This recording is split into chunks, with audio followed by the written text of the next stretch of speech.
হ্যাঁ হ্যাঁ, যদি বলেন লজ্জা লাগছে তাহলে ছেড়ে দেন আজকে, আপনি আজকে এই নাফরমানি ছেড়ে দেন। যদি বলেন হুজুর বুড়া মানুষের এত বড় কথা বলেন, আপনি কিসের বুড়া? বেড়ি খান এখনো আপনি অনবিড়ি খান কেন? আপনি গুনাহ ছাড়বেন কোন দিন মিয়া? আপনার লজ্জা হবে কোন দিন? আপনার নাতি আপনার থেকে শিখবে কোন দিন? আপনার ছেলে আপনার থেকে শিখবে কোন দিন? আপনার আখলাক ভালো হবে কোন দিন? তাইলে আপনি গাইলেন সুদের টিয়া গনেন, আপনি সরব নাই মিয়া। এই জন্য সোজা কথা, ইনসাফ করেন। 60 বছরও কি আখেরাত মনে পড়ে নাই? 60 বছরও কি গুনাহ ছাড়ার টাইম হয় নাই? 60 বছরও বিড়ি সিগারেট, 60 বছরও চা দোকান, 60 বছরও টেলিভিশন। আস্তাগফিরুল্লাহ আস্তাগফিরুল্লাহ। গুনাহ ছাড়বে কোন দিন? তাইলে কোন দিন নাফরমানি ছাড়বে? কবর কি খামখেয়ালি? আখেরাত কি মামুর বাড়ি মিয়া? জান্নাত কি? জান্নাত আমনের ফুতে বিদেশ থেকে 10,000 দিছে, মসজিদে দিছেন, জান্নাত ক্লিয়ার। হ্যাঁ, জান্নাত আমনের মামুর বাড়ি। আপনি 10,000 দিয়ে বেহেশতে যাবেন গা? মসজিদে ফ্যান দুইয়ান দিছে, ওটা বেহেশত। আরে বাপরে, আরে বাপরে, বেহেশত কি? 2টা রুম আর একটা বাড়ি, এটারে তো বেহেশত। বেহেশত এই তোমার নাকি? 2টা রুম আর একটা বারান্দার নাম বেহেশত? এত বড় সাম্রাজ্য মালিক, যাকে দিবে সবচেয়ে ছোট জান্নাত, আল্লাহ রসুল বলছে 10 দুনিয়া বরাবর। তার জন্য কোনো মূল্য দিতে হবে না, তার জন্য কোনো মেহনত করতে হবে না। এটা এত খামখেয়ালি হয়ে গেল। মাফ করে দিয়েন চাচারা, জিদ করে আমার লগে গুনাহ ছেড়ে দেন। যে যা বেটা, হুজুর বেটা এত বড় কথা কইছ বেটা, গেলাম না চা দোয়ানে। আমি তো কই, বসে শুনলে আল্লাহর কথা আদব হয়। জুতা পায়ে আল্লাহর কথা শোনা আদব পরিপন্থী।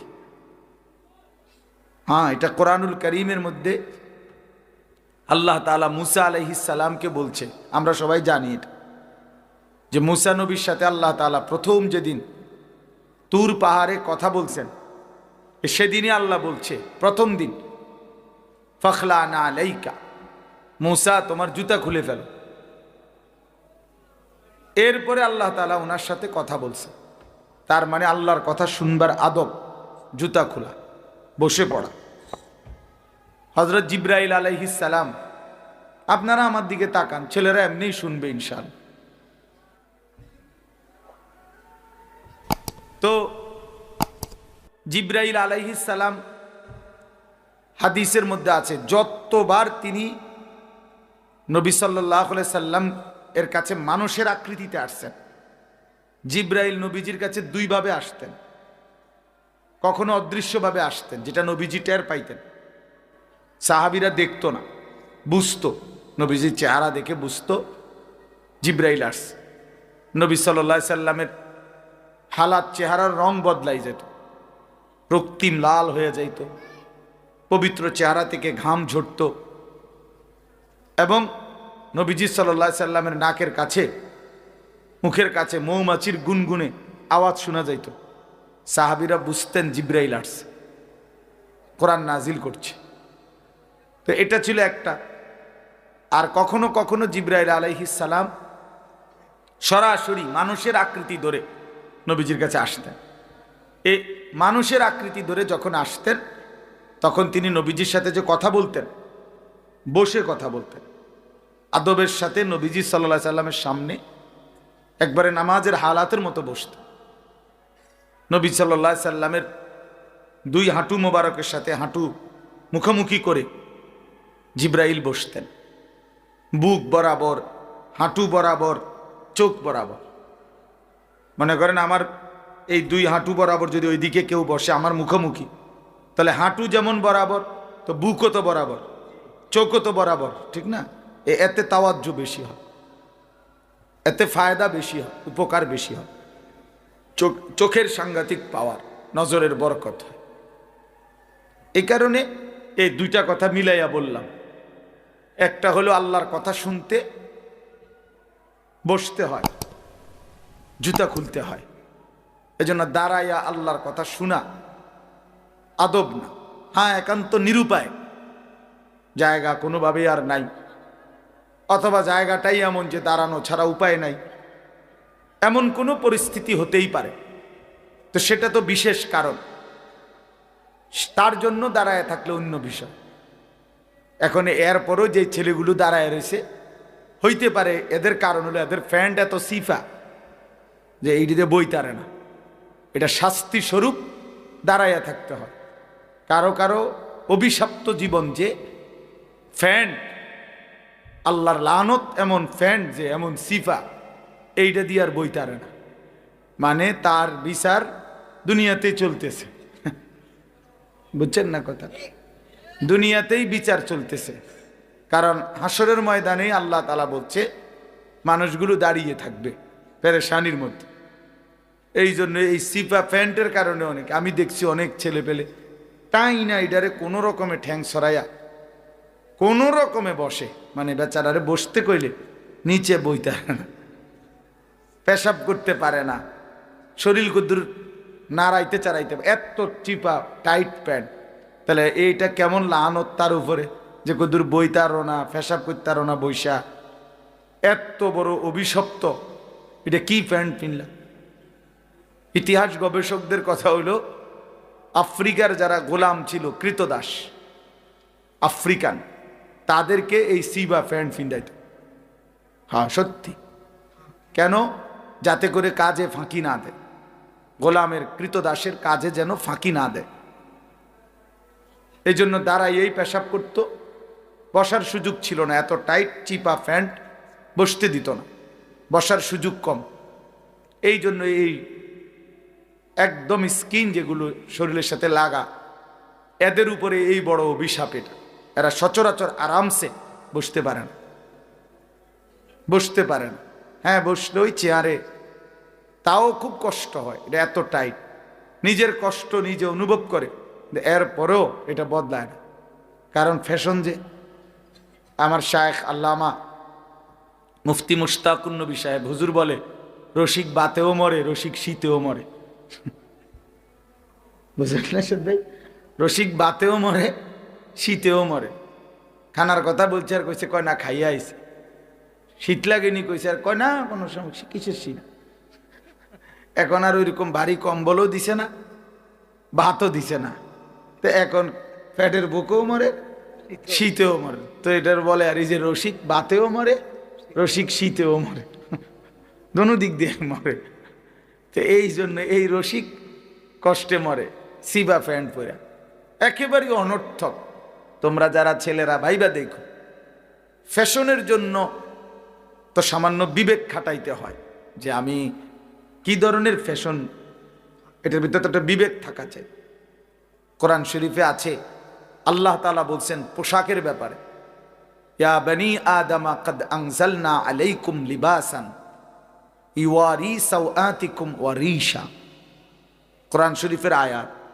আল্লাহ তাআলা বলেন, হে বনি আদম, আমি আল্লাহই তোমাদের উপরে পোশাক নাজিল করেছি। এই যে পোশাক পরার এই অভ্যাস, এই মানসিকতা, এই বুঝ এবং পোশাক পরিয়ে আল্লাহ তাআলাই নাজিল করছেন, এবং আল্লাহ তাআলাই এটা আদম এবং হাওয়া আলাইহিমাস সালাম ওনাদেরকে পোশাকের মাধ্যমেই আল্লাহ তাআলা তাদের রূহ দেওয়ার সময় এভাবেই সাজিয়েছেন। মনে করেন কিছু আধুনিক গবেষক আছে যারা বলে যে আদি যুগে মানুষের পোশাক ছিল না, ধীরে ধীরে মানুষ জঙ্গল থেকে ছাল বাল বাকল এগুলো দিয়ে নিজেদের লজ্জা ঢাকতে ঢাকতে আস্তে আস্তে আধুনিক হইতে হইতে পোশাক পরা শিখছে। এটা একদম গাঁজাখুরি কথা, মিথ্যা কথা, একেবারে গাঁজাখুরি কথা, এই বোতল খাই না কথা। বুঝেন না কথাটা? আলগা বোতল খাইছে, এরপরে আর কি কয় কথার কোনো উল্টা পাল্টা, এই গাঁজাখুরি কথা। কেন? কারণ হলো, আপনার কি মনে হয় যে আদম এবং হাওয়া আল্লাহ তাআলা এই দুইজনকে সৃষ্টি করে যে ফেরেশতাদের সামনে আদমকে আনলেন তো কাপড় চোপড় ছাড়া? এটা কথা হইল? এটা এত বড় বিবেকহীন কথা হইতে পারে? তো এরপরে কোরআন শরীফ স্পষ্ট আছে সূরা আরাফের মধ্যে যে আল্লাহ তাআলা বলেন, আদম এবং হাওয়া যখন ওই নিষিদ্ধ গাছের ফল খাইছে ইবলিসের কারণে জান্নাতে, তখন সর্বপ্রথম তাদের কি ক্ষতি হয়েছে? জান্নাতি পোশাক কি হয়ে গেছে? ওনাদের পোশাক গায়ের থেকে পড়ে গেছে। তাহলে ওনাদের গায়ে আগে যদি পোশাক না থাকতো, পড়লো কি তা? কথা বোঝেন নাই? ওনাদের গায়ে আগে পোশাক ছিল কি না? তাহলে বোঝা গেল প্রথম মানব আদম, প্রথম মানবী নারী হাওয়া আলাইহিস সালাম, দুজনের গায়ে কি ছিল? পোশাক ছিল। তো তাহলে আদিম যুগে মানুষ পোশাক ছাড়া ছিল, এত বড় মিথ্যা বাটফারি কথা করতে গেল বলেন? এই জন্য এটা কোরআন থেকে দিন নিতে হয়। জীবন, কোরআনুল করিম শুধু নামাজ শিখায় না, কোরআনুল করিম গোটা পৃথিবী শিখায়। মানুষের জীবনের সব কিছুই কোরআন থেকে নিতে হয়। কোরআনুল করিমে আছে আল্লাহ তাআলা বলেন যে শয়তান যেন, ইয়া বনি আদমা লা ইফতিনান্নাকুমুশ শাইতান, হে বনি আদম, শয়তান যেন তোমাদেরকে ধোকায় না ফেলে। তোমাদের বাবা মার গায়ের পোশাক যেমন খুলে ফেলেছে, তোমাদেরকেও শয়তান যেন প্ররোচিত করে গুনাহের দিকে টেনে নিয়ে তোমাদের পোশাক যেন খুলে না ফেলে। কোরআন শরীফের স্পষ্ট। আজকে আমাদের বোনদের পোশাক বিবস্ত্র, অর্ধ উলঙ্গ, বেপর্দা। কেন? তাকে, নারীকে, ওই বোনকে, ওই মেয়েকে, ওই স্ত্রীকে, ওই মহিলাকে শয়তান নিজের পক্ষে নিয়ে আনিছে। এই জন্য তার পোশাক, তার শরীর কাপড় বিবস্ত্র করে দিয়েছে, অথবা অর্ধ উলঙ্গ বানায় দিছে, অথবা বেপরদিগি বানায় দিছে। এই জন্য পোশাকের উপরে শয়তানের বড়সড় আক্রমণ হয়। অর্থাৎ শয়তান যে পরিমাণ ওয়াসওয়াসা দেয়, এক্ষেত্রে একটা অন্যতম হলো শয়তান তার অনুসারীদেরকে আল্লাহ রসুলের সুন্নাহ বহির্ভূত পোশাক পরতে উদ্বুদ্ধ করে। কথা বুঝছে? এই জন্য এটা মনে রাখা দরকার। এটা মনে, আল্লাহ কোরআনে বলছেন পোশাক আমি নাজিল করেছি। ইওয়ারি সাওআতিকুম ওয়ারিশা। কেন নাজিল করলাম? দুই উদ্দেশ্যে। আল্লাহ বলছেন পোশাক দিলাম দুই কারণে। মানুষ যে পোশাক গায়ে দেয় কেন? আল্লাহ বলছে দুইটি উদ্দেশ্য। এক, এটা তোমাদের লজ্জা ঢাকবে। দুই, ওয়ারিশা, এটা তোমাদের সৌন্দর্য বর্ধন করবে। এক নাম্বার, তোমাদের লজ্জা ঢাকবে। দুই নাম্বার, তোমাদের সৌন্দর্য বর্ধন করবে, সৌন্দর্যের উপকরণ। তাহলে লজ্জা ঢাকবে, সতর ঢাকবে। তাহলে এক পুরুষের কোমর থেকে নিয়ে হাঁটু পর্যন্ত তার পূর্ণ সতর। এটা যদি শরীরের এই অঙ্গ, রান, পিছনের অংশ যদি কাপড় পরার পরে, প্যান্ট পরার পরে বুঝাই যায়, তো সতর ঢাকলো কই? এটার তো দৃশ্যমানে বুঝাই যায় শরীরটার গঠন কেমন, স্বাস্থ্যের ফিগার কেমন, এটা তো বুঝাই গেল পুরা। তো সতর ঢাকলো কই? সতর ঢাকলো কই? এই জন্য তাফসীরের মধ্যে স্পষ্ট আছে, কোনো ব্যক্তির সতর ঢাকা মানে শুধু কেবল কাপড় দেওয়াটা লাগানো না, বরং কাপড়টা এই জন্য লাগানো যেন সতরের অবয়ব বোঝা না যায়। তাহলে নারীর তো পুরা দেহ সতর। এই জন্য নারীর পোশাক এতটা ঢিলে ঢালা হওয়া উচিত যেন তার শরীরের অঙ্গ প্রত্যঙ্গের অবস্থান বোঝা না যায়। তাইলে সেটা পোশাক হবে না, সেটা উলঙ্গই। হাদিসের মধ্যে আছে, আল্লাহ নবী সাল্লাল্লাহু আলাইহি ওয়াসাল্লাম বলেন, নিসাউন কাসিয়াতুন আরিয়াতুন, কিছু নারী হবে এমন যারা পরেছে তো পোশাক কিন্তু তারা উলঙ্গ। সরাসরি হাদিস।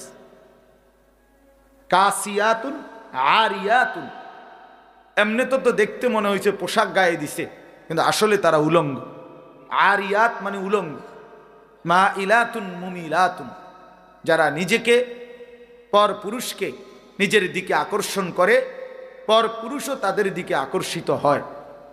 লা ইয়াজিদনা রিহাল জান্নাহ, আল্লাহ নবী সাল্লাল্লাহু আলাইহি সাল্লাম বলেন তারা জান্নাতের ঘ্রাণও পাবে না, জান্নাতের ঘ্রাণও পাবে না। যদিও জান্নাতের ঘ্রাণ 500 বছরের রাস্তা থেকেই নাকে লাগে, কিন্তু এর পরেও এই নাফরমান নারী 500 বছরের রাস্তার দূরে থাকলেও জান্নাতের ঘ্রাণও পাবে। এই মানে পোশাক পরেও যে উলঙ্গ। বেপর্দা নারী পোশাক তো পরে কিন্তু উলঙ্গ, উলঙ্গ, জামা তো গায়ে দিছে, রঙ্গিলা বোরকা তো একটা পড়ছে, কিন্তু এতটা টাইট যে তার অঙ্গ প্রত্যঙ্গ বোঝা যায়। তো পর পুরুষ তো আকর্ষণ হয়, কিন্তু তার জাহান্নাম নির্ধারণ হয়, নিজের আখেরাত বরবাদ হয়, আখেরাত বরবাদ, যুবকের চরিত্র নষ্ট হয়, আর এই নাফরমান নারীর আখেরাত বরবাদ।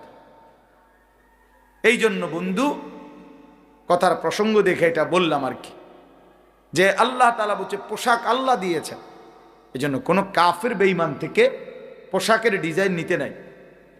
আমরা যারা মুসলমান, মুসলমান বেঈমানের পোশাক পরবে কেন? পোশাক মামুলি কিছু না, এটা মামুলি বিষয় না যে পোশাক একটা ফিনলেই হলো হুজুর এগুলো নিয়েও এত মাথা কামান কেন? না না, এটা তো গুরুত্বপূর্ণ বিষয়। কোরআন শরীফ আল্লাহ বলছেন ওয়ালিবাসুত তাকওয়া যালিকা খাইর। এরপরে আল্লাহ বলেন মুত্তাকির পোশাক, তাকওয়ার পোশাক, এটাই হচ্ছে সর্বোত্তম। এ কথার দুই অর্থ। এক অর্থ হইল যে তার জীবনকে তাকওয়ার মাধ্যমে সাজাবে, গুনাহ মুক্ত হয়ে আল্লাহর হুকুমের মাধ্যমে জীবনটা সাজাবে, সে যেন নিজেকে তাকওয়ার পোশাক দিয়ে সাজালো, এটাই সর্বোত্তম। আরেকটা হলো যুগে যুগে যারা মুত্তাকি, আল্লাহওয়ালা, দিনদার, ফরহেজগার, তাদের পোশাক যেটা, সেটা সর্বোত্তম, সর্বোত্তম। তাইলে এখন এই সিবা ফ্যান্ট এটা মুত্তাকিদের পোশাক? বলো ভাই, আল্লাহওয়ালাদের পোশাক? ওমর ফারুক ভাই বলছে, আমি শুনতেছি যে আমি শক্ত কথা কই, আজকে আর শক্ত কিছু কইতাম না, নিয়ত করছি, যা ভালো হয়ে গেলাম, আমি ভালো হয়ে গেলাম, জান তোমরা যখন ভালো হও না আর কি করা কোন। এই জন্য আর নরম করে, এই জন্য এই দেখেন না এতক্ষণ কত নরমে কইলাম, আর কেমনি নরমে কইতো। তার মানে বুঝাইতে চাইলাম ভাইয়া, আমরা এটা বুঝাইতে চাইলাম যে আল্লাহ তাআলা বলছেন পোশাক গুরুত্বপূর্ণ, পোশাক গুরুত্বপূর্ণ। পোশাক আল্লাহ বলেন আমি নাজিল করেছি। দেখে ছেলেরা তোমরাও শোনো ভাই, আল্লাহ তাআলা কোরআনে বলছে আমি কোরআন নাজিল করেছি। যেটা আল্লাহ নাজিল করে সেটা দামি, যেমন কোরআন। আল্লাহ বলেন আমি বৃষ্টি নাজিল করেছি, ওয়া আনজালনা মিনাল মুসিরাতি মাআন সাজ্জাজা। আল্লাহ বলেন আমি মেঘমালা থেকে আমি আল্লাহ তাআলা অঝরে বৃষ্টি নামাই, নাজিল করি, লিনুখরিজা বিহি হাব্বান ওয়া নাবাতা। আর এরপরে আমি জমিন থেকে শস্য, বীজ, উদ্ভিদ, চারা এগুলো উৎপন্ন করি। ওয়া জান্নাতিন আলফাফা, ঘন বাগান, ফলের, ফসলের, ফুলের আমি আল্লাহ তাআলা এই জমিনের মধ্যে থেকে বের করে আনি। তো আমি আসমান থেকে বৃষ্টি নাজিল করি। আনজালনা ওয়া আনজালাল ফুরকান, আল্লাহ বলেন তিনি আল্লাহ কোরআন নাজিল করেছেন। ফুরকান মানে কোরআন। ঠিক এরকম ভাবে আল্লাহ তাআলা বলেন যে লোহা, আল্লাহ তাআলা বলছেন লোহা আল্লাহ তাআলা নাজিল করেন। ওয়া আনজালনাল হাদিদ ফীহি বাসুন শাদীদ। আল্লাহ তাআলা বলেন আমি লোহা নাজিল করি। কে নাজিল করে? আল্লাহ। এই জন্য গোটা পৃথিবীর, খেয়াল করে দেখেন, গোটা পৃথিবীর সমস্ত প্রযুক্তি, আধুনিকতার যত উপকরণ, মানুষের দুনিয়ার সুখের জন্য, আরামের জন্য, সহজতার জন্য যত উপকরণ তৈরি হইতেছে, সব কিছুর মধ্যে লোহার অংশগ্রহণ, সব কিছুর মধ্যে স্টিল, লোহা, পাত এইগুলোর অংশ আছে এই আমাদের সমস্ত কিছুর মধ্যে। তাহলে এটা ভীষণ একটা উপকারী জিনিস, ভীষণ উপকারী জিনিস। এই পৃথিবীর আধুনিকতার সব কিছু তৈরি হইতেছে, তার মধ্যে একটা মৌলিক অন্যতম উপাদান লোহা। লোহা, এই লাখ হাজার হাজার বিল্ডিং, তো এগুলো সব লোহা না হইলে, এই স্টিল না হইলে কেমনে হইব? এই রড না হইলে কেমনে হবে? আল্লাহ তাআলা বলেন বাসুন শাদীদ, এর মধ্যে ভীষণ শক্তি আছে লোহার মধ্যে, লোহার মধ্যে। তো যেটা আল্লাহ নাজিল করে সেটা দামি হয়, গুরুত্বপূর্ণ হয়। তাহলে আল্লাহ বলেন কোরআন আমি নাজিল করেছি, এটা গুরুত্বপূর্ণ। বৃষ্টি আমি নাজিল করি, এটা গুরুত্বপূর্ণ। লোহা আমি আল্লাহ নাজিল করেছি, এটা অত্যন্ত গুরুত্বপূর্ণ। ঠিক আল্লাহই বলছেন, কাদ আনজালনা আলাইকুম লিবাসান, আমি পোশাক নাজিল করেছি। অতএব এটা গুরুত্বপূর্ণ। এটা জানতেন একটা কিছু ফিনলেই হইল না, যে কোনো কারো বেঈমান কাফের মুশরিকদের দেখে দেখে ভাইয়া একটা কিছু পড়লেই হলো না। মুসলমান এত ফালতু হয় না, মুসলমান এত অল্পতে হেরে যায় না।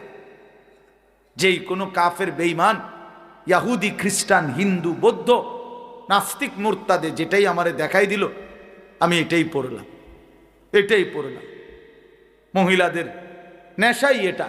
বাজারে মার্কেটে গিয়ে নতুন কি আসছে, নতুন ডিজাইন কি, নতুন মডেলের কাপড় কি, আহা কার থেকে মডেল নিল, কার থেকে মডেল নিল। এই বেঈমান কাফের মুশরিকরা যত ডিজাইন আমাদের মা বোনদের জন্য কাপড়ের নামে দিচ্ছে, সবটার মধ্যে মূল উপাদান হলো বেপরদিগি। এটাকে সামনে রাইখা নারীকে যত বেশি লোভনীয়, আকর্ষণীয় করে পর পুরুষের সামনে তুলে ধরা যায়, এটা হলো তাদের মেন আগে প্রথম টার্গেট। এরপরে পোশাকের ডিজাইন, সাইজ ইত্যাদি সাজায়, ঠিক না? তাইলে অসভ্যতা হলো মূল। কিন্তু আল্লাহ তাআলা তো অসভ্যতার জন্য পোশাক দেন না। আল্লাহ তো প্রথমেই বলে নিছেন, ইউয়ারি সাওআতিকুম,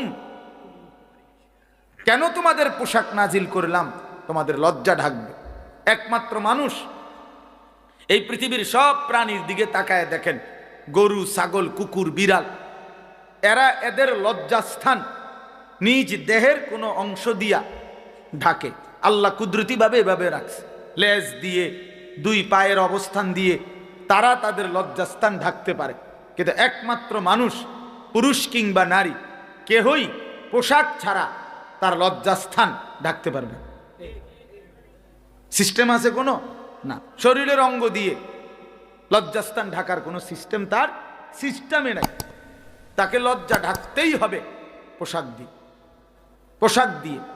এই জন্য আল্লাহ বলছেন, পোশাক আমি নাজিল করেছি, ইউয়ারি সাওআতিকুম, এটা তোমাদের লজ্জা ঢাকবে।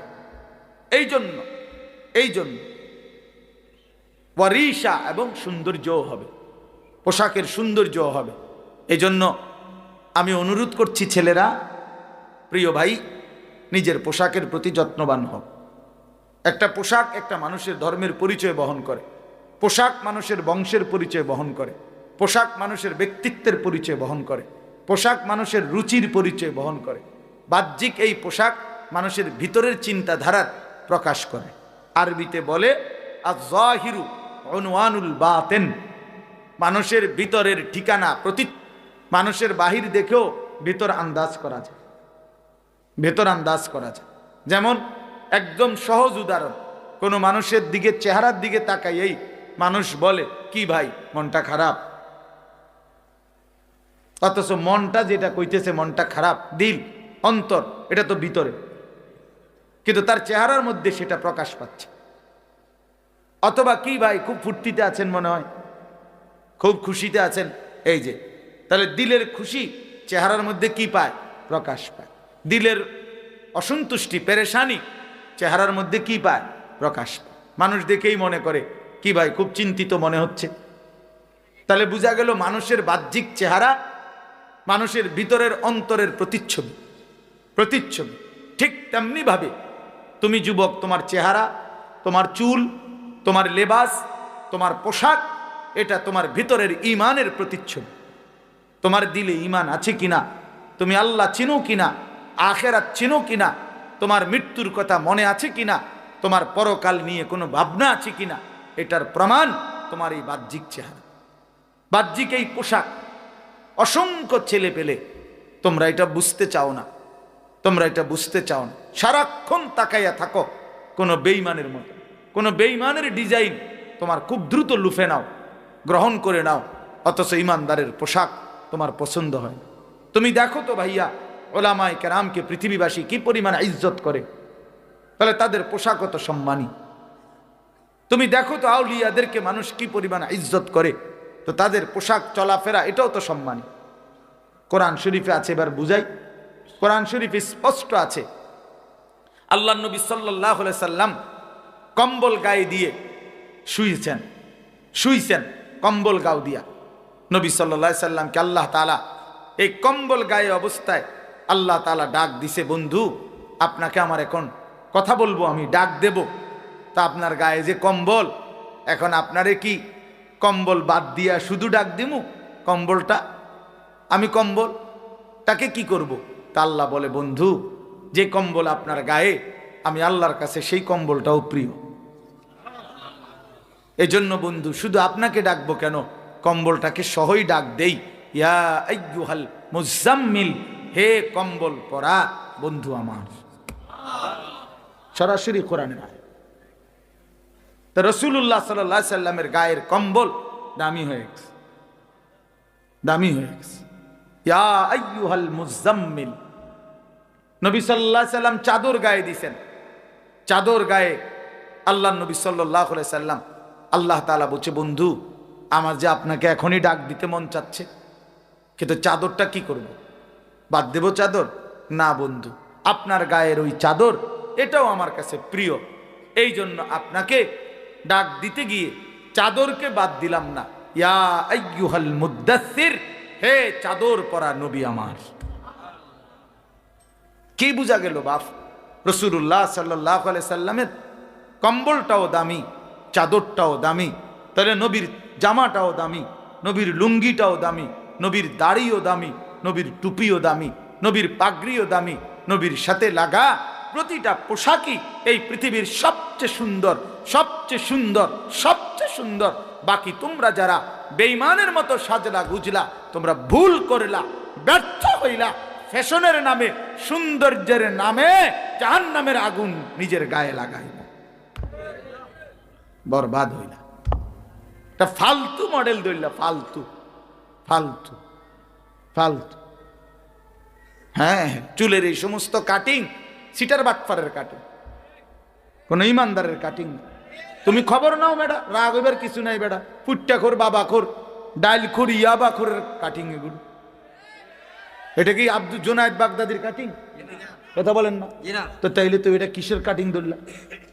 এটা তো কোনো না কোনো বাবা খোরের কাটিং।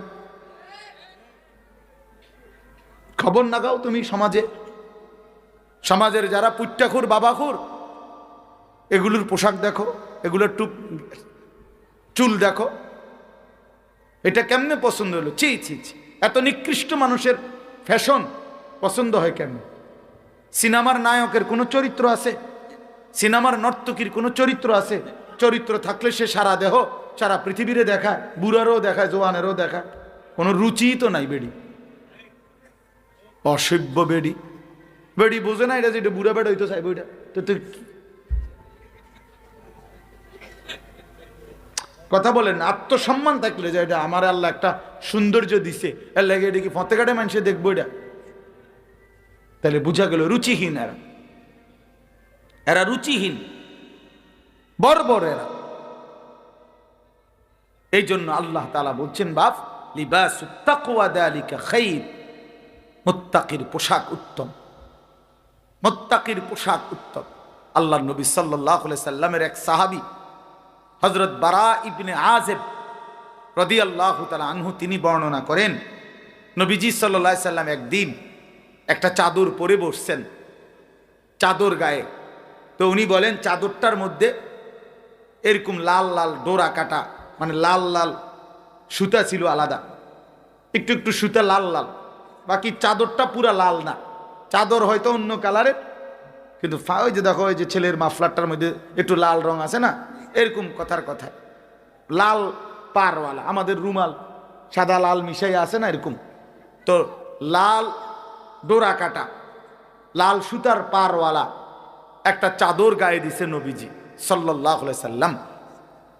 মাথায় বাবরি চুলে, ওই ঠিক ওই টাইমে মাথায় বাবরি চুল খোলা, মানে হয়তো কোনো কারণে টুপি খুলছেন নবীজি, তো মাথা খোলা, বাবরি চুল, গায়ে এরকম লাল পাড়ওয়ালা চাদর।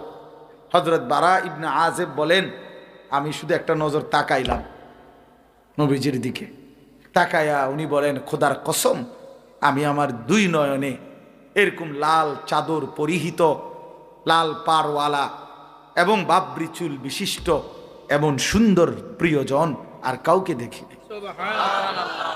মা রাআইতু মিন যী লিম্মাতিন ফি হুল্লাতিন হামরা আহসানা মিন রাসূলিল্লাহ সাল্লাল্লাহু আলাইহি ওয়াসাল্লাম।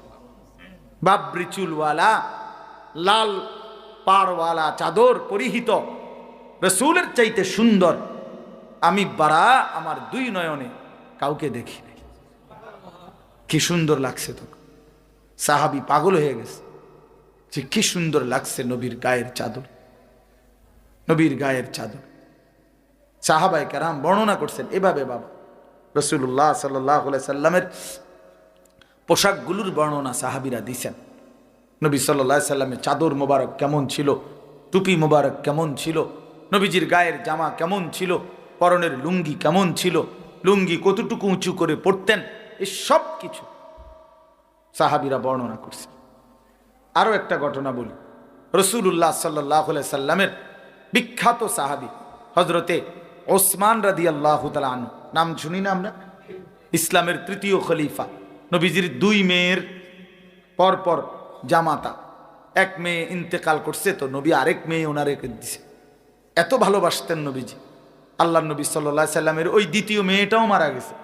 নবীজি বলছেন, হায় যদি আমার আরো একটা মেয়ে থাকতো আমি সেটা ওসমানের কাছে বিয়ে দিতাম। এত ভালোবাসতেন ওসমানকে। হযরত ওসমান রাদিয়াল্লাহু তাআলা আনহু সবচেয়ে বেশি সাহাবীদের মধ্যে হায়া, লজ্জাওয়ালা ছিলেন।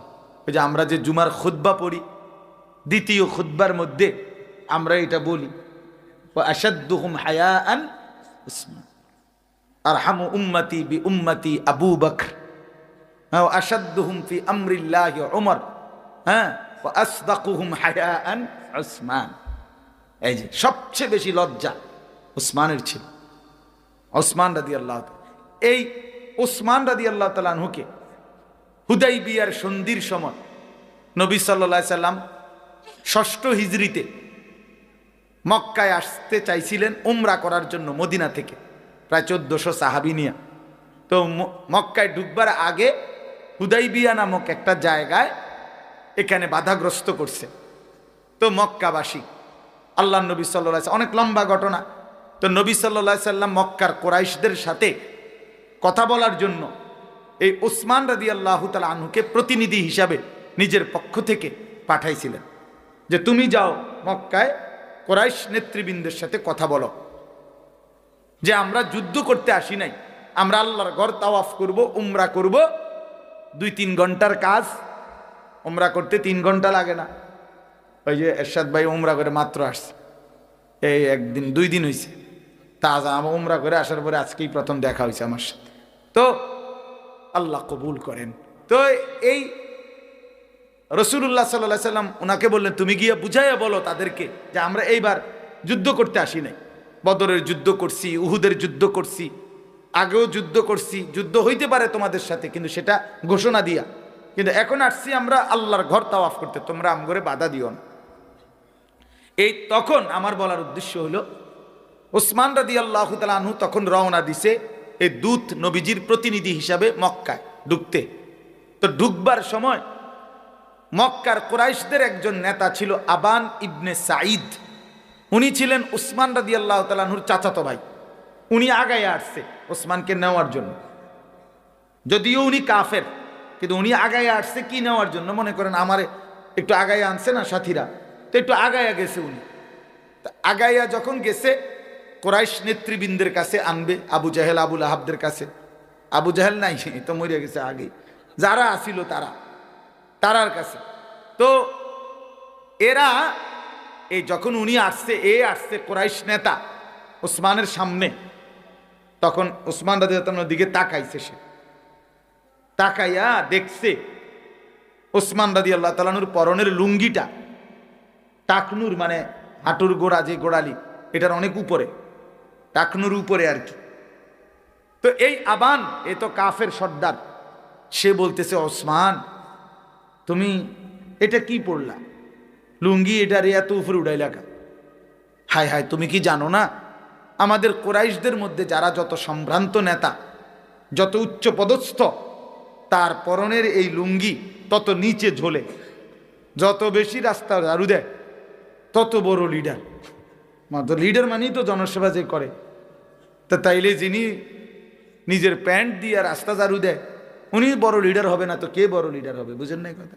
যে এই জন্য তুমি তো জানোই টাকনুর নিচে যত কাপড় তত আমাদের মধ্যে তত বড় নেতা। এখন তুমি যে টাকনুর এত উপরে উঠাই ফেলছো লুঙ্গি, তো তোমার অবস্থা কি হবে?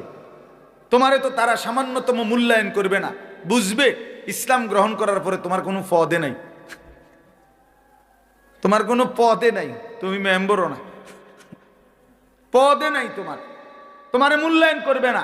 কাজে তুমি তোমার ধর্মের ইজ্জতের জন্য এই কথাটা খেয়াল করেন, তুমি লুঙ্গি আরো নিচে নামাও, টাকনুর নিচে নামাও, তাইলে কোরাইশরা তোমারে দেখলে মনে করবে তুমি বড় নেতা, সিনিয়র ব্যক্তিত্ব, তখন তোমার কথার ওজন হবে।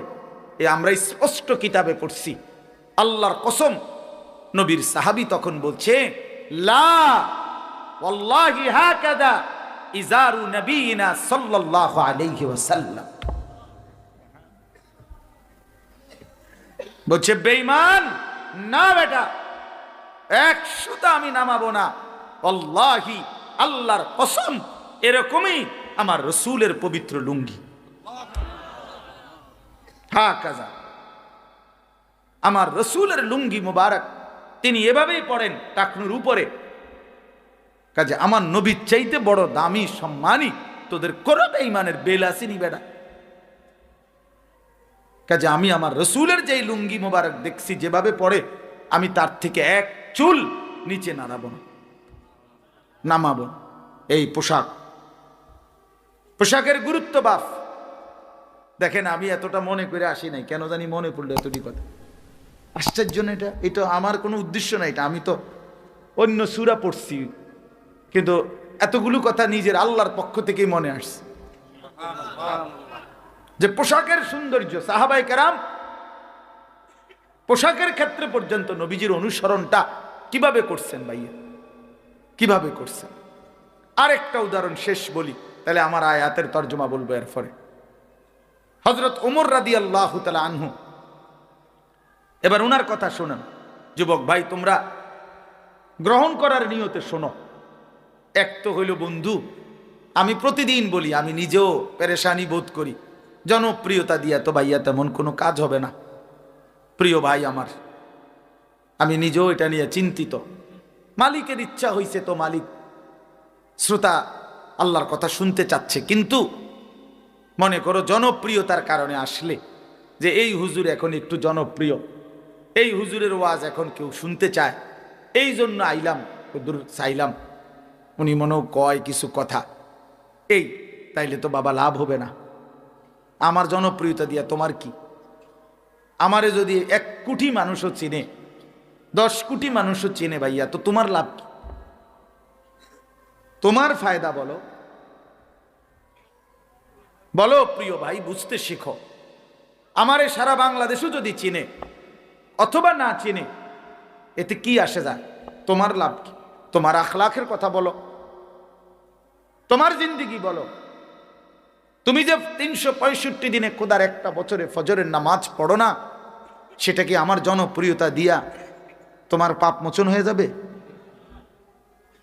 তাইলে প্রিয় ভাই তোমার কথা বলো, নিজের দিলকে প্রশ্ন করো, ইস্তাফতি কলবাক, দিলকে জিজ্ঞেস করো এ জীবন কেমন জীবন, এই রং তামাশার জীবন। ওই যে দেখেন না গাইতেছে, আল্লাহ রাসূল সাল্লাল্লাহু আলাইহি সাল্লাম বলছেন ইস্তিমাউল মালাহি মাসিয়াতুন, নবীজি বলছে গান শোনা গুনাহ, আল জুলুসু আলাইহা ফিসকুন, গানের মজলিসে বসা প্রকাশ্য ফাসিক, প্রকাশ্য পাপী, কবিরা গুনাহ। ওয়াত্তালাজ্জুযু বিহা কুফরুন, নবী সাল্লাল্লাহু আলাইহি সাল্লাম বলছে গান শুনে যদি কেউ মজা মারে, স্বাদ করছে গিরে মানে ইমান নিছে আর কি। আল্লাহ রসুল বলছে গান শুনে যদি কেউ মজা পায়, স্বাদ, কুফরুন, তাহলে সেটা কুফরি। রাসূলুল্লাহ সাল্লাল্লাহু আলাইহি সাল্লাম বলেছেন নালার পানি, স্রোতের পানি, ঝর্ণার পানি, যেখান দিয়া পুরা দমে পানি আসে, ওইখান দিয়া খুব দ্রুত ঘাস সতেজ সজীব সবুজ ঘাস ওঠে বেশি, কারণ এতে পানিটা কি আসে, আরামসে আসে। তা আল্লাহ রসুল সাল্লাল্লাহু আলাইহি সাল্লাম বলেন, পানির নালার মুখে যেরকম ঘাস তরু তাজা সতেজ সজীব হয় দ্রুত গতিতে, ঠিক যেখানে গান হয় সেখানে মুনাফিকি খুব দ্রুত গতিতে এরকম দ্রুত তৈরি হইতে থাকে। আল্লাহ রসুল বলছেন, আল্লাহ নবী বলছেন, আল গিনা রুকিয়াতুজ জিনা, গান জিনা ব্যভিচারের তাবিজ। গান ব্যভিচারের তাবিজ। যেখানে গান সেখানে অল্প সময়ের পরে ব্যভিচার। নাচতে নাচতে গাইতে গাই যত ব্যভিচারী, তো সেখানে যেখানেই জিনার আড্ডা, যেখানেই ব্যভিচারের আড্ডা, তো সেখানে গান আরেকটি অনিবার্য অংশ। মদ এটার একটা অঙ্গাঙ্গী অংশ। এই তিন জিনিস কাছাকাছি, এই তিন জিনিস কাছাকাছি। গান আছে তো ব্যভিচারও আছে, গান আছে তো মদের বোতলও আছে, নেশারও আছে। কেউ যদি বলে আমার এখানে নাই তমকের, সেটা আমি ভিন্ন বিষয়, ওনারটা উনি বলবে, আমনের সাফাই আমনে গাইবেন, কিন্তু আমি আমভাবে বললাম, ব্যাপকভাবে বললাম, ব্যাপকভাবে বললাম। এই জন্য বলতে চাচ্ছি, রং তামাশার এই দুনিয়া, খেল তামাশার এই দুনিয়া। আল্লাহ রসুল সাল্লাল্লাহু আলাইহি সাল্লাম স্পষ্ট হাদিস আছে, একেবারে আল্লাহর কসম, জুমার খুতবার বই আছে আপনার, ওইখানের খুতবার মধ্যেও আছে। আল্লাহ নবী সাল্লাল্লাহু আলাইহি সাল্লাম বলছেন, আমারানি রব্বি বিমাহকিল মাআজিফ ওয়াল মাজামির। আল্লাহ তাআলা আমাকে দুনিয়ায় পাঠিয়েছেন এই আদেশ দিয়ে যেন আমি বাদ্যযন্ত্র ধ্বংস করি, ভেঙে ফেলি। বাদ্যযন্ত্র ভাঙার জন্য আল্লাহ তাআলা নবীকে পাঠিয়েছে। এটা নবীজির আগমনের একটা উদ্দেশ্য। অতএব ধর্মের নামে, ধর্মের নামে, ধর্মের নামে, বুজুর্গের নামে, যে কোনো কারো নামে যেখানেই বাজনা বাজবে সেখানেই সেটা গুনাহ, গুনাহ, গুনাহ, গুনাহ। এটা নাফরমানি, নিঃসন্দেহে নাফরমানি, নিঃসন্দেহে নাফরমানি, কোনো সন্দেহ নেই। এজন্য নওজোয়ান, তোমাদেরকে মোবারকবাদ। গানের আড্ডা ছেড়ে কোরআনের আড্ডায় আসছো, কোরআনের কথায় আসছো। আমি দোয়া করি তোমরা যে কয়টা ছেলে আসছো, আল্লাহ তোমাদেরকে আগামী দিনের ইসলামের জন্য কবুল করেন। ইনশাআল্লাহ তোমরা পারবা, হাল ছাইরো না, হাল ছাইরো না। কিশোর নওজোয়ান যদি জালেমকে হটাইতে পারে, তো কিশোর নওজোয়ান ইনশাআল্লাহ বাংলার জমিনে কালেমার পতাকা উড়াবে ইনশাআল্লাহ। আগামীর নওজোয়ান উড়াবে ইনশাআল্লাহ। যাদের হাতে জালেমের পতন হয়েছে তাদের হাতে ঈমানের বিজয়ও হবে ইনশাআল্লাহ, ইনশাআল্লাহ, কোনো সন্দেহ নেই। আমরা হতাশ না, আমরা হতাশ হই না, আলহামদুলিল্লাহ হতাশ না। আমাদেরও হিসাব কিতাব আছে, আশা নিয়েই ওয়াজ করি। কিশোর নওজোয়ান, আগামী দিনের তরুণ যুবক আল্লাহর দিকে ফিরতেছে, কোরআনের দিকে ফিরতেছে। নতুন বাচ্চা আল্লাহর কোরআনের দিকেই ছুটছে বেশি। রিক্সাওয়ালা, ঠেলাওয়ালা, দিন মজুর, কুলি, দিন আইনা দিন খায়, আজকে তারাও স্বপ্ন দেখে আমার ছেলে হাফেজে কোরআন হবে।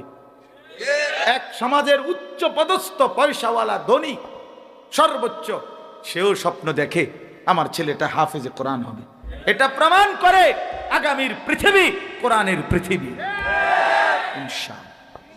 মনে রাখো, বাংলাদেশের গলিতে গলিতে, রাস্তার মোড়ে মোড়ে, গ্রামে গ্রামে, পাড়ায় পাড়ায়, মহল্লায় মহল্লায়, শহরে মফস্বলে, রাজধানীতে, সর্বত্র এই যে নুরানি মাদ্রাসা, হাফিজি মাদ্রাসা, এত মাদ্রাসা হচ্ছে, কারণটা কি বলেন ফারুক ভাই? কারণ কি? এত মাদ্রাসা কা? অনেকে কয় তো এত মাদ্রাসা কা, আমিও তো কই বেটা এত মাদ্রাসা কা। এটা তো আমারও প্রশ্ন, এত মাদ্রাসা হচ্ছে কেন? এই এবার উত্তর কি? উত্তর সহজ। উত্তর সহজ হইল, এই জমিনের মধ্যে একটা পাতা পড়ে না আল্লাহর ইচ্ছা ছাড়া। তো এত বড় মাদ্রাসাটা হয়ে গেছে আল্লাহর ইচ্ছা ছাড়া। কি মিয়া, একটা পাতা যেখানে পড়ে না আল্লাহর ইচ্ছা ছাড়া, সেখানে এতগুলো মাদ্রাসা কি আল্লাহর ইচ্ছা ছাড়া হইছে? তা না, আল্লাহ তাআলা এটাই বুঝাইতে চাইছে, আমি উম্মতের গলিতে গলিতে, আমার বান্দার গলিতে গলিতে আমি কোরআনের ঘর চালু করে দিলাম, যেন আমার বান্দা প্রতিটা মোড়ে মোড়ে, গলিতে গলিতে, রাস্তার কোনায় কোনায়, চতুর্দিকে যেন আমার বান্দার সন্তানরা আল্লাহর কোরআন পড়ে, আল্লাহর কোরআনের হাফেজ হয়। আগামী দিনে প্রতিটা গলি গলি থেকে কোরআনের মুজাহিদ, ইসলামের সৈনিক বের হবে ইনশাআল্লাহ, ইনশাআল্লাহ। মনে রাখো, এই সমস্ত সুল্লা মুল্লা, এই সমস্ত বান্দরামি, এগুলো টিকবে না। তোমাকে ওই তামসা, বেডি সাউন্ড আর মোবাইল টিফোন টিকবে না, আমি বললাম। মনে রাখো বন্ধু, আনিস যদি কোনোদিন নাও থাকে পৃথিবীতে, মনে পড়বে একদিন ইনশাআল্লাহ। মনে রাখো ছেলেরা, এই রং তামাশার, এই ফুর্তি, এই অসভ্যতা, এই নোংরামি থাকবে না। তোমার ফেসবুকের আব্বাও থাকবে না, তোমার ইউটিউবের আব্বাও থাকবে না, তোমার বড় মোবাইলের আব্বা থাকবে না পৃথিবীতে। হ্যাঁ, আমি বললাম, টেলিগ্রাফ নাই, ডাক টিকেটের, ডাক পিয়নের সেই চিঠির প্রচলন নাই, টেলিফোন টির দ্বারা কথা হইতে, এগুলোর প্রচলন এখন আর আগের মতো নাই, ফিতাওয়ালা ক্যাসেট এখন আর নাই, সিডি চ্যাপ্টা চ্যাপ্টা ক্যাসেট এগুলো নাই। এটি আমি দেখছি সবটি। টেলিগ্রাফ আমি দেখছি, টেলিফোন আমি দেখছি, চিঠি আমি ছাত্র জীবনে বাড়িতে তো সবসময় চিঠি পাঠাইতাম, চিঠি দিছি, দেখছি। এরপরে আপনার ফিতাওয়ালা ক্যাসেট দেখছি, সিডি দেখছি, কইডিও নায়িকা। আমার বয়স তো কমপক্ষে 230। হ্যাঁ, জানেন না আপনারা? 230, আপনি কত কত কন? 218। তো কত, 2 বছর কমাই এখন, বুঝছেন? 43 বছর বেড়া, 43। আমি 81 সালের অক্টোবরে আমার জন্ম, 43 শেষ হয়ে 44 শুরু হয়েছে আমার বয়স। তা তাইলে মাত্র কয় বছরের ব্যবধান? 40 বছরের ব্যবধান, 30 বছরের ব্যবধান হবে। আমার ছোটবেলার 8-10 বছর বাদ দিবেন না আগে? আমার অবুঝ সময়টা, এই সময়টাকে আমি বুঝি নাকি? তাই এই সময় তো কি দেখছি আমার মন নাই। 6 বছর 5 বছর তার তো আমার মনে নাই, মনে আছে 10-এর পরে। তাহলে 30 বছরের ব্যবধান। তাহলে 30 বছরের ভিতরে বন্ধু ছেলেরা, আমি অনুরোধ করি, তুমি বুঝতে শেখো বাপ।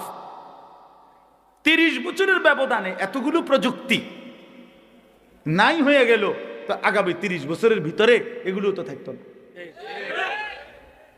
এগুলোর পরের ভার্সনও থাকতো না, এগুলোর পরের ভার্সনও থাকবে না। প্রতিনিয়ত জেনারেশন, আধুনিক গবেষকরাই বলে প্রতিনিয়ত জেনারেশন বদলে যায়। এই যে জেনারেশন, এখন 2 জেনারেশন চলতেছে বিশেষ। একটা হলো জেনারেশন জেড, যেটাকে জেন জি বলে। 1997 সাল থেকে 2012 সালে যারা জন্ম নিছে, যাদের বয়স সর্বোচ্চ এখন 27, এরা জেনারেশন জেড, মানে আধুনিক গবেষক, এদের হাতেই এই স্বৈরাচার পলাইছে। হ্যাঁ, এরা ধরতে পারে নাই, আন্দাজ করতে পারে নাই, ফেসিস্ট আন্দাজ করতে পারে নাই। মনে করছে আগের নিয়মে, 40 বছর আগের নিয়মে, 30 বছর আগের নিয়মে গুলি করলেই দৌড়ে যাবো গা, উপরে ফাঁকা গুলি ছুড়লেই ফোলাফান দৌড় দিব।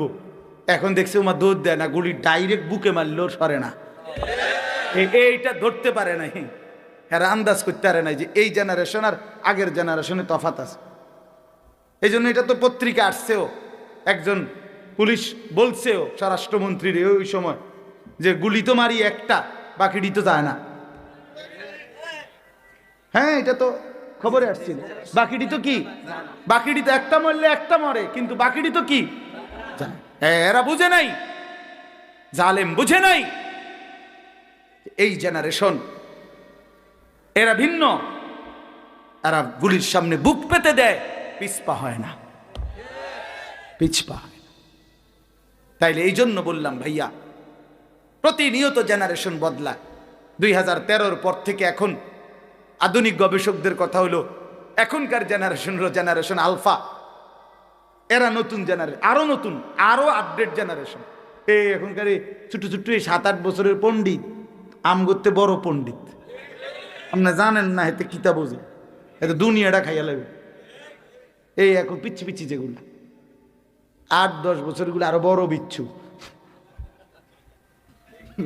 বুঝছেন না? হ্যাঁ, আমরা তো আলহামদুলিল্লাহ, যেহেতু আমার কামে ফুলাফান নিয়ে এই জন্য আমি এটা নিয়ে খুব পড়ি, শুনি, দেখি, হ্যাঁ, সারাক্ষণ খোঁজ খবর নেই কি হই ছেলেপেলেদেরকে নিয়ে, আর কি বলা যায়, কি করা যায়। লম্বা সময় ভুলে যেও না, বেশি দিন ভুলে গেলে একদিন আমি তোমাকে তোমার আখেরাত, পরকাল, তোমার জীবন থেকে ভুলায় দেব, আমি তোমার আত্মভোলা করে দেব। একদিন এমন অবস্থা হবে গুনাহ করতে করতে, গুনাহ নাফরমানি, তোমার আখেরাত টোটালি ফাআনসাহুম আনফুসাহুম, তোমার কবর, তোমার আখেরাত, তোমার পরকাল, তোমার মৃত্যু পরবর্তী সব তুমি ভুলে যাবা, কিচ্ছু মনে পড়বে না। উলাইকা হুমুল ফাসিকুন, তখন তুমি পরিণত হবে ফাসিক হিসাবে, পাপী হিসাবে, তখন আর ইমানদারের চিহ্ন তোমার মধ্যে থাকবে না। একদিন তোমারে মানুষ তখন শুধুই বলবে এটা পাপী, এটা সুদখোর, এটা ঘুষখোর, এটা হারামখোর, এটা জেনাখোর, এটা ব্যভিচারী, এটা লম্পট, এটা চরিত্রহীন, এটা জুয়ারি, এটা মদখোর, এটা নেশাখোর। এটা যদি মানুষ বলেই ফেলে, সিল লাগিয়া যায়, এর চাইতে বড় জিন্দিগির পতন, এর চাইতে বড় লানত আর কি হইতে পারে বাপ? করের আমরাও তো দেখছি জীবনে কত বিল্ডিং করে, এত বড় আলিশান বাড়ি করে ভদ্রলোক, মানুষে হাঁটতে যাইতে সুদের টিয়া না, এই বেটা বাটফার বাটফার জিটারির টিয়া, 2 নম্বরই টাকা কামাইছে, তো লাভ হইছে কি? লাভটা কি? ইজ্জত কোথায়? সম্মান কোথায়? তোমার টাইলস তো তোমার সম্মান আনে নাই, তোমার তো সুদখোর তোমার পরিচয় লাগিয়া গেছে, হারামখোর পরিচয় লাগিয়া গেছে। লোকে তো বলে তোমারে মদখোর, লোকে তো বলে তোমারে নেশাখোর, লোকে তো তোমারে দেখলে বলে দেখতে মনে হয় গাঁজাখোর। এই এর চাইতে বড় লানত কি ভাইয়া? একটা যুবক তুমি বলো, তোমার আড়ালে যদি তোমারে কেউ বলে তোমার পরিচয়টা, ও হেতেরে চিনি, আরে চিনি, অসভ্য, চরিত্রহীন, লম্পট, নেশাখোর, গাঁজাখোর, ফুট্টাখোর, বাবাখোর, ডাইলখোর, ইয়াবাখোর, হারামখোর, বেডি ছাড়া, নারী ছাড়া, ছবি ছাড়া আর কিছু বোঝে না। প্রিয় ভাই আমার, বলো এরপরে তোমার জীবনের আর কি মূল্য রইল? তোমারে মানুষ তো জানোয়ারের মতো মনে করলো, তোমারে তো পরিচয় দিল পশুর মতো। তোমার ইজ্জত কোথায়? তোমার সম্মান কোথায় বন্ধু? তুমি বলো। প্রিয় ভাই আমার, ছেলেরা আমার, তোমরা যারা এক ওয়াক্ত নামাজ পড়ো না, তুমি ইনসাফের সাথে বলো লোকে তোমার ব্যাপারে কি মন্তব্য করে। তোমার সমবয়সী বন্ধুদেরকে যদি কেউ জিজ্ঞেস করে ছেলেটা কেমন, তো যে এক ওয়াক্ত নামাজ পড়ে না তার ব্যাপারে তার বন্ধু কি বলবে? যে সে জোনায়েদ বাগদাদি। তাইলে তোমার দুশ্চরিত্র ছাড়া, চরিত্রহীন ছাড়া কি বলবে? কারণ সে তো জানে তুমি উলঙ্গ ছবি দেখো, তুমি তার থেকে আড়াল করবা কেমনে? হ্যাঁ, আখেরাতে তো এক ফোঁটা আড়াল করা যাবেও না। দুনিয়াতেও মানুষ বর্তমান আধুনিকতার এই জমানায় এত বেশি খতরনাক যে মানুষের জিন্দিগির একান্ত একান্ত বিষয়টা পর্যন্ত মানুষ প্রকাশ করে দেয়, উন্মোচিত হয়ে যায়। তখন মানুষ লজ্জিত হয়, বেইজ্জতি হয়। এই জন্য দোস্ত আমার, বন্ধু আমার, প্রিয় সাথী আমার, মনে রাখতে হবে কথা। আমি আজকে লম্বা বললাম, আমি যে আয়াত পড়ছি ওইটাই বলা দরকার ছিল, এটাও বলি, শুধু তর্জমা শোনাবো। কিন্তু পোশাকের উপরে আমি আজকে এতগুলো কথা বলছি, ওই আর একটা উদাহরণ বাকি ছিল, হজরত ওমর রাদিয়াল্লাহু তাআলা আনহুর কথা মনে আছে? হজরত ওমর রাদিয়াল্লাহু তাআলা আনহু 10.5 বছর মুসলমানদের খলিফা ছিলেন। কয় বছর? অর্ধ পৃথিবীর বাদশাহ ছিলেন, মুসলমানদের খলিফা ছিলেন। এই ওমর রাদিয়াল্লাহু তাআলা আনহু মসজিদে নববীতে ইমামতি করতেন। নবীজি সাল্লাল্লাহু আলাইহি সাল্লাম যেখানে ইমামতি করতেন, নবীজির পরে আবু বকর, আবু বকরের পরে এই 10.5 বছর ইমামতি করতেন তিনি, ওমর। এক লোক আবু লুকলু নামে এক কাফের ছদ্মবেশে একদিন 10.5 বছর পরে ফজরের নামাজের সময়, ফজরের নামাজে কিছুটা অন্ধকার থাকে, এই অন্ধকারের ভিতরে চাদর দিয়া নিজেরে ঢাইকা গোপনে, লোকেরা বুঝে নাই, সাহাবীরা টের পায় নাই, সে ছদ্মবেশে এই প্রথম কাতারে ওমর রাদিয়াল্লাহু তাআলা আনহুর কাছাকাছি নামাজে এসে দাঁড়াইছে। তার কোমরে ছিল ধারালো ছুরি। এই ফজরের নামাজ ইমামতি শুরু করছে ওমর রাদিয়াল্লাহু তাআলা আনহু প্রথম রাকাত।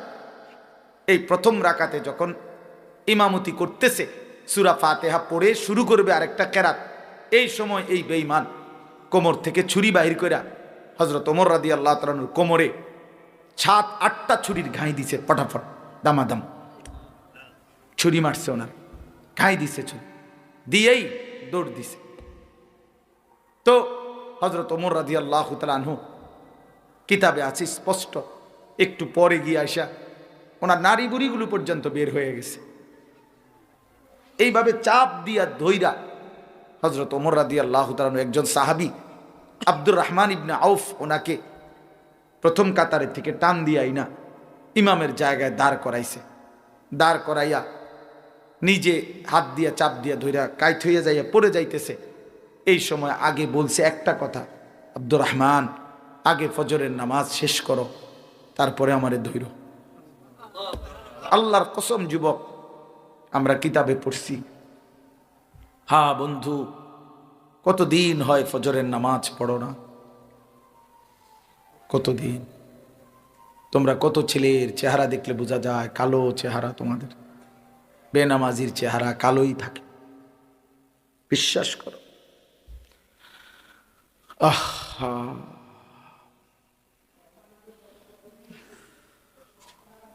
এক বছর কোনোদিন ফজরের নামাজ পড়লা না, কেমনে জিন্দিগিটা কাটাও, কেমনে বোর হয়, সকালবেলা যে ঘুম থেকে উঠো, লজ্জা হয় না? একটা বারও তো বিবেকে একদিন হলেও তো আসার কথা যে কিরে ভাই, আমি তো একজন মুসলমান, আমার তো একজন আল্লাহ আছে, আমার কি কোনোদিন আমি ফজরের নামাজ পড়বো না? এত পাষাণ, এত নির্মম মুসলমানের কলিজা এত শক্ত হয় কেন? কি পরিমাণ কাঁদছে নবী আমাদের জন্য, ফজরের পর্যন্ত সারাটা রাত আমাদের জন্য কাঁদছেন।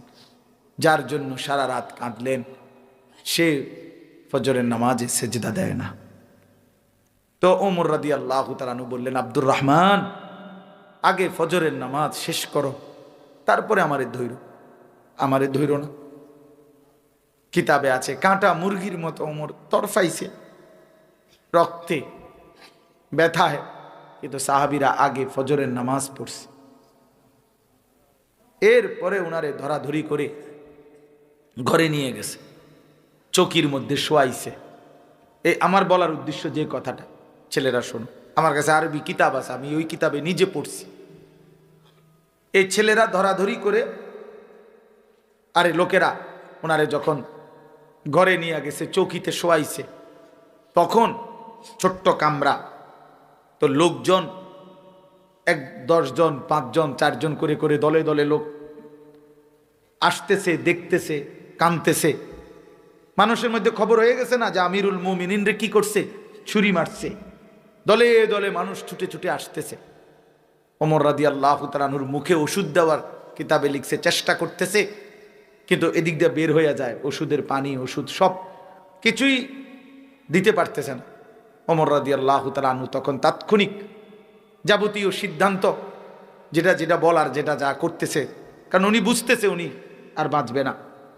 এই সময় প্রিয় ভাই, স্পষ্ট কিতাবে লিখছে, এক যুবক এই অন্যদের সাথে সেও ভিতরে ঢুকছে ওমর রাদিয়াল্লাহু তাআলাকে দেখার জন্য, যে আহত হয়েছে, যে এখনো তো মারা যায় নাই। এই সময় ওমর রাদিয়াল্লাহু তাআলা শেষ অবস্থা, আপনার রূহ যাবে যাবে, আল্লাহর কসম কিতাবে আছে, ওই যুবক যখন ঢুকছে, ওমর রাদিয়াল্লাহু তাআলা তার দিকে তাকাইছে, দেখছে যে তার পায়ের লুঙ্গিটা টাকনুর নিচে। আল্লাহর কসম, ওমর এই অবস্থায়ও সাথে সাথে বলে উঠছে যে ইরফা ইজারাক, যুবক তোমার লুঙ্গি উপরে উঠাও। এই কথাইটা বলার জন্য বলছি, তোমার লুঙ্গি উপরে উঠাও। আমি দুনিয়া থেকে বিদায় নিচ্ছি, তবে আমার রসুলের সুন্নাত আমার চোখের সামনে পালন করবে না, আমি এটা মেনে নিয়ে যাইতে পারি না। এই জন্য এই শেষ মুহূর্তে তিনি বললেন, ইরফা ইজারাক, তোমার লুঙ্গি উঠাও, তোমার লুঙ্গি টাকনুর নিচে। তাইলে প্রিয় ভাই, বিষয়টা কতটা গুরুত্বপূর্ণ। আজকে আমরা এটাকে কিছুই মনে করি না, আজকে আমরা এটাকে কিছুই মনে করি না। আমরা এতবার শুনছি আলেমদের মুখে যে আল্লাহর নবী সাল্লাল্লাহু আলাইহি সাল্লাম বলছেন, মা আসফালা মিনাল কাবাইনি মিনাল ইজার ফাহুয়া ফিন্নার, টাকনুর নিচে যেই অংশ যাবে কাপড়ের সেটা জাহান্নাম। তো এতবার নবীজি বললেন, আল্লাহ রাসূল সাল্লাল্লাহু আলাইহি সাল্লাম বলেন, ওই ব্যক্তির দিকে আল্লাহ তাআলা হাশরের ময়দানে তাকাবে না, এই যার লুঙ্গি পায়জামা টাকনুর নিচে। আল্লাহর কসম নবী বলছে, আল্লাহ তাআলা লা ইয়ানজুরু ইলাইহি, তার দিকে হাশরের দিন তাকাবে না। তো আল্লাহ যদি না তাকায়, তুমি নাফরমানকে মুক্তি দিবে কে? তোমারে মুক্তি দিবে কে? এই জন্য আজকে নিয়ত করো। কথাটা যেহেতু প্রসঙ্গ কেন জানি হয়ে গেল, পোশাকের উপরেই এতগুলো কথা বলে ফেললাম। আমরা ওয়াদা করি আজকে, তোমরা কমপক্ষে যারা আসছো, আমি তোমাকে ভীষণ মহব্বত করি, তোমরাও আমারে মহব্বত করো, আমি জানি এটা। ভালোবাসার এই দাবিতে চলো আজকে এই কুয়াশার অন্ধকার রাতে নিয়ত করি যে আমরা আমাদের পোশাক ইসলামী বানাবো, এবং টাকনুর নিচে লুঙ্গি পায়জামা প্যান্ট পরবো না ইনশাআল্লাহ। কি পরবা না কও, কি কও, এটা কও, কথা এটা কও যে টাকনুর নিচে লুঙ্গি প্যান্ট পায়জামা পরবো না, এটা পুরোটা কও। ছেলেরা বলো, দিল থেকে বলো, বাপ তুমি পারবা ইনশাআল্লাহ। নওজোয়ান পারে, সব পারবে ইনশাআল্লাহ। নওজোয়ান হিম্মত করলে আল্লাহ তাআলার রহমত উঠছে উঠছে। একটা দেশে 7টা যুবক পুরা জাতির বিপরীতে ঈমান আনছিল। আল্লাহ তাআলা বলছে, ওই যুবকদেরকে তোমরা ঘুমাও, তোমাদের ঘুম পাড়াইলাম, আর তোমাদের ঈমানের উপরে আমি আল্লাহ খুশি হয়ে পুরা জাতি সংশোধন আমি করে দেব। এই 7 যুবক ঘুমাইছে 309 বছর। 309 বছর পরে আল্লাহ তাদেরকে ঘুম থেকে জাগায়া বলছে, যাও এখন এলাকার যাও, গিয়া দেখো, দেখলে দেখবা গোটা জাতীয় ইমানদার, জাতির বাদশাহ ইমানদার। আসহাবে কাহফ, যুবকের ঈমান আল্লাহ এত খুশি। মক্কাবাসী শুনতে চাইছে নবীজির কাছে কিচ্ছা, যে নবী, আল্লাহ নবীর কাছে বলছে আসহাবে কাহফের ঘটনাটা বলো। নবীজিকে বলছে, আল্লাহ তাআলা জিবরাইল পাঠাইয়া বলতেছে, বন্ধু ঘটনাটা আমি কই, নাহনু নাকুসসু আলাইকা নাবাআহুম বিল হক, আপনার কাছে পুরো ঘটনা সঠিকভাবে আমি কই, আগে আমি কই। ইন্নাহুম ফিতয়াতুন, ঘটনাটা হইল তারা ছিল কয়েকজন যুবক। কথা শুরুই করছে, ঘটনার শুরু। ইন্নাহুম ফিতয়াতুন, তারা ছিল কয়েকজন যুবক, মানে যেন কথাটা কইছেই আল্লাহ বড় মহব্বতে। তারা ছিল আমার কিছু প্রিয় যুবক বান্দা, আমানু বিরাব্বিহিম, যারা আমার উপরে ঈমান আনছিল, ওয়াজিদনাহুম হুদান, আমি আল্লাহ তাদের ঈমানের বরকতে, তাদের হেদায়েতের যোগ্যতা আমি আরো বাড়িয়ে দিলাম। ওয়া রাবাতনা আলা কুলুবিহিম, ঈমান তাদের কলজার মধ্যে শক্ত রশি দিয়া মজবুত করে বেঁধে দিলাম, গাঁটটি বাইন্ধা দিছি ঈমান। আল্লাহ বলছে, আমি ঈমান বেঁধে দিছি তাদের দিলে, বাইন্ধা দিছি, যে কোন তুফানে, দুশ্মনের আর কোন ষড়যন্ত্রে, জালেমের আর কোন জুলুমে ঈমান এক চুল যুবকের নড়বে না ইনশাআল্লাহ। তুমি এমন ঈমানদার হও, তুমি এমন যুবক হও, আল্লাহ তাআলা আমাদের সন্তানদেরকে কবুল করে নেন। আমাদের বাবারা, বয়স্ক বাবারা, আপনারা দোয়া করে দেন ওদেরকে। কোন চাচা আপনারা দোয়া করছেন কিনা ছেলে করে? দোয়া করে আপনারাও কুদ্দুর কইয়েন। কিছু মুরব্বী আছেন যারা জিন্দিগিটা চাচা সাদু আন্ডারে দিয়ে দিছেন। কিছু বয়স্ক চাচা, তারা সাদওয়ানদের সাথে একটা চুক্তি করে নিছে, সমঝোতা চুক্তি। কইছে, বাজি শেষ বয়স, আর কয়দিন বাঁচি বলা যায় না, যে দূর শল্য কুলায় তোমার এনাইয়া বৌমু, তুমি কদ্দুর আমারে জাগা দিও। তো এই তো কইছে আর বইয়েন আজাইরা সামনে আমার এনে বইয়েন এই শিক্ষণ একটা টুল, হ্যাঁ কদ্দুর বালা কোনো টুলও না, চিকন একটা টুলের মধ্যে ঘন্টার পর ঘন্টা বইয়া বইয়া এই বিড়ি খায়, বন খায়, চা খায়, এই নিজে গপ করে, মানুষের গপ শুনে, নিজেও গিবত করে, মানুষের গিবতও শুনে, আর জেদ্দুর শল্যকুলা টেলিভিশনে বেডিতে নাচ দেখে। কি অসিব্য মানুষ, এমন বুড়া অসিব্য বুড়া।